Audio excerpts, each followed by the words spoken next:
Education channel में आपका स्वागत है। आज हम पढ़ेंगे प्रमुख मात्रिक छंद के लक्षण, उदाहरण आदि। इसके पहले दो वीडियो जो सामान्य छंद का दिया गया है उसको आप जरूर पढ़ें, नहीं तो यहाँ आपको समस्या होगी। देखिए चौपाई, यह सममात्रिक छंद है। इसके प्रत्येक चरण में 16-16 मात्राएं होती हैं। पहले चरण की तुक दूसरे चरण से तथा तीसरे चरण की तुक चौथे चरण से मिलती है। प्रत्येक चरण के अंत में यदि होती है। चरण के अंत में जगड़ एवं तगड़ नहीं होना चाहिए। अब ये जगड़ और तगड़ क्या है, जब आप पिछली दो वीडियो देखे रहेंगे तभी आपको समझ में आएगा। अब उदाहरण है, जय हनुमान ज्ञान गुण सागर, जय कपीस तिहु लोके उजागर, राम दूत अतुलित बल धामा, अंजनी पुत्र पवन सुत नामा। तो आप यहाँ देख सकते हैं मात्रा लगाते हैं आपके सामने, इसलिए मैं नहीं लगाया क्योंकि आपको समझ में नहीं आता अभी। देखिए जय एक, यहाँ पे एक, क्योंकि इस पे कोई मात्रा नहीं है, इसको हम लघु से जानते हैं। सबसे पहले 2 मिनट देख लीजिए आप, 2 सेकेंड 2 मिनट, क्या बात है। आप देखिए जब जो है जैसे छोटा आ हो गया, छोटी ई हो गया, छोटा ऊ हो गया, री हो गया, या ह्रस्व मात्रा इस पे लगता है। पहली बात तो आ जो है अमात्रिक है, इस पे कोई मात्रा नहीं लगता है। इसका प्रयोग व्यंजन के साथ होता है। आप देखेंगे यहाँ छोटी ई चाहे इस तरह रहे चाहे मात्रा के रूप में परिवर्तित हो, इसको हम लघु चिन्ह से जानेंगे। छंद में लघु चिन्ह का मतलब होता है एक मात्रा, इसको हम लघु कहते हैं। वैसे भाषा में पढ़ेंगे तो उसे हम ह्रस्व कहते हैं।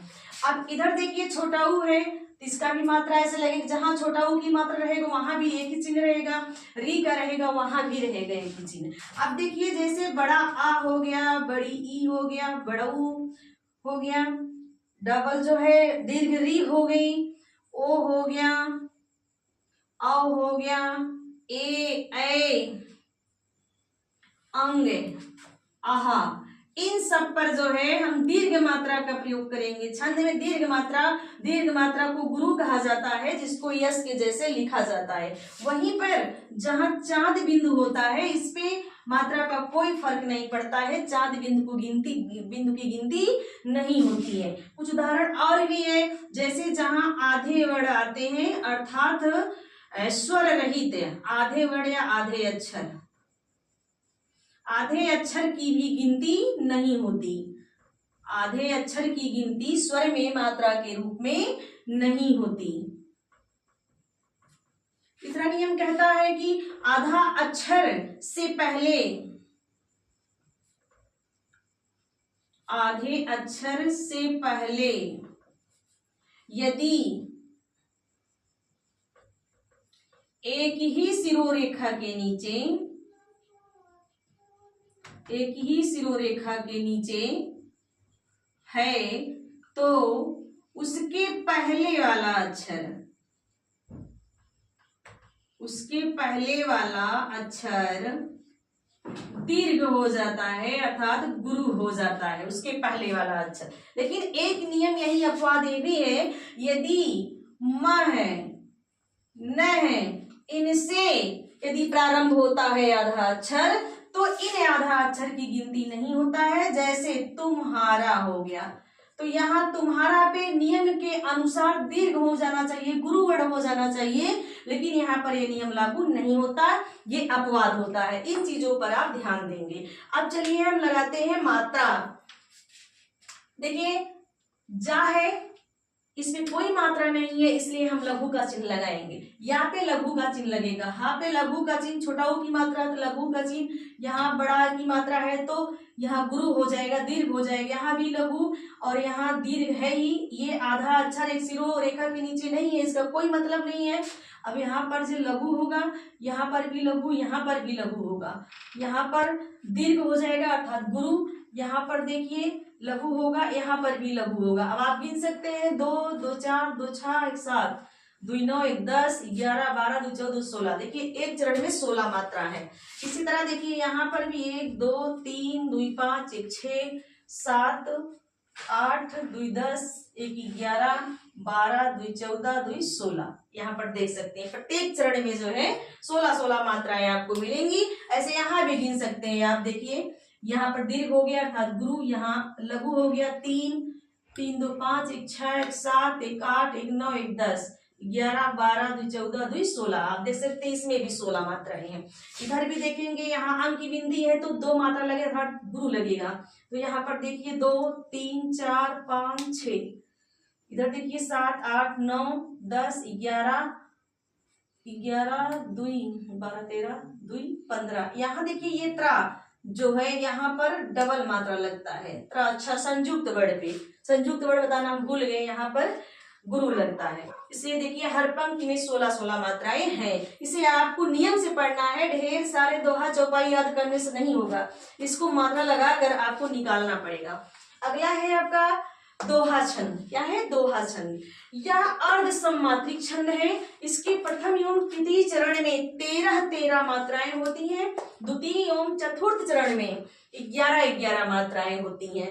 अब देख सकते हैं आप उदाहरण, श्री गुरु चरण सरोज रज निज मन मुकुर सुधारी, बरनो रघुवर विमल जसे जो दायक फल चारी। अब इसके हम मात्रा लगाते हैं। नियम कहता है कि दोहा में पहले और तीसरे चरण में 13-13 मात्राएं होती हैं, दूसरे और चौथे चरण में 11-11 मात्राएं होती है। आइए निकालते हैं आपके सामने। देखिए पहली बात तो यहाँ से यहाँ तक ये पहला चरण है, यहाँ से यहाँ तक ये दूसरा चरण है, इसके बाद यहाँ से यहाँ तक ये तीसरा चरण है, यहाँ से यहाँ तक ये चौथा चरण है। अब निकालते हैं मात्रा।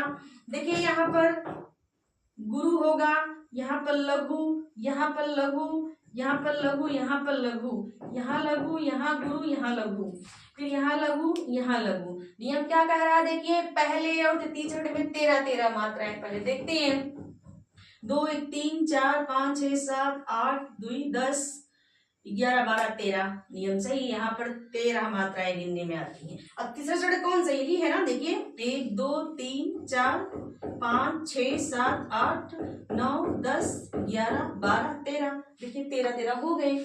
पहले और तीसरे चरण में कितनी मात्राएं आपको मिली? 13। इसका मतलब दोहा है, ऐसे आप पहचानोगे। पंक्तियां 4 रहेंगी, चारों में मात्रा लगाओगे। यदि पहले और तीसरे चरण में 13 मात्राएं मिलती हैं तो दोहा है, और 16-16 मात्राएं मिलती हैं तो चौपाई है। यहीं पर इसका उल्टा सोरठा होता है, अभी हम आएंगे उस पर। देखिए यहाँ पर 2 मात्राएं, यहाँ पर 2 हो गया, 2 4 1 5 1 6 7 8 2 10, यहाँ 11 बताया गया है ना। चौथे चरण में 11 मात्राएं होंगी, दूसरे में भी 11 मात्राएं होंगी। देखिए 1 2 3 4 5 6 7 8 2 10 1 11। अब ये नियम सही है, इसका मतलब यहाँ पर क्या है? दोहा छंद है। अगला देखते हैं हम सोरठा। यह मात्रिक अर्ध सम छंद है। इसके विषम चरणों में 11-11 मात्राएं एवं सम चरणों में 13-13 मात्राएं होती हैं। तुक प्रथम एवं तृतीय चरण में होती है। उदाहरण है कुंद इंदु सम देह उमा रमन करुणा अयन। आप देख सकते हैं, गिन सकते हैं मात्रा। यहाँ पर अनुस्वार है, इसके नाते यहाँ पर गुरु है, फिर लघु है 2 1 3 2 5 1 6 7 8 2 10 1 11। यहाँ पर दिया गया है। देखिए विषम चरणों का मतलब प्रथम और तृतीय चरण, तो यहाँ कितना है? 11 है। फिर से देख सकते हैं यहाँ पर सम चरणों में 13-13 मात्राएं होती हैं। दोहा का उल्टा होता है, दोहा में विषम चरण में 13 मात्राएं होती हैं, इसमें विषम चरण में 11 मात्राएं होती हैं। देखिए 1 2 3 4 5 6 7 8 2 10 11 12 13 आप देख सकते हैं। इसलिए यहाँ पर क्या हो गया? सोरठा हो गया। यह दोहा का विपरीत होता है। अगला है रोला। यह मात्रिक समछंद है। इसके प्रत्येक चरणों में 24 मात्राएं होती हैं, 11 तथा 13 मात्राओं पर यति होती है। प्रत्येक चरण के अंत में 2 लघु या 2 गुरु होते हैं। फिर है 2-2 चरणों में तुक आवश्यक होता है।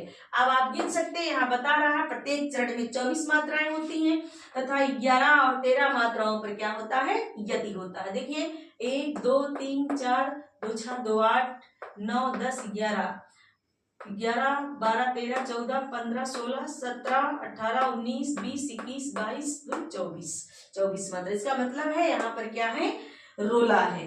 अगला है वर्वे। यह मात्रिक अर्ध समछंद है। वर्वे कैसा है, मात्रिक अर्ध समछंद है। यह अवधि का निजी छंद माना जाता है।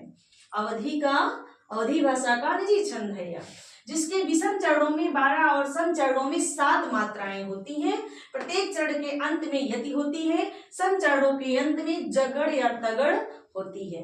देखिए यहाँ पर क्या बता रहा है, 12 सम चरणों में और 7 विषम चरणों में। तो देख लीजिए यहाँ पर विषम का मतलब पहला और तीसरा चरण।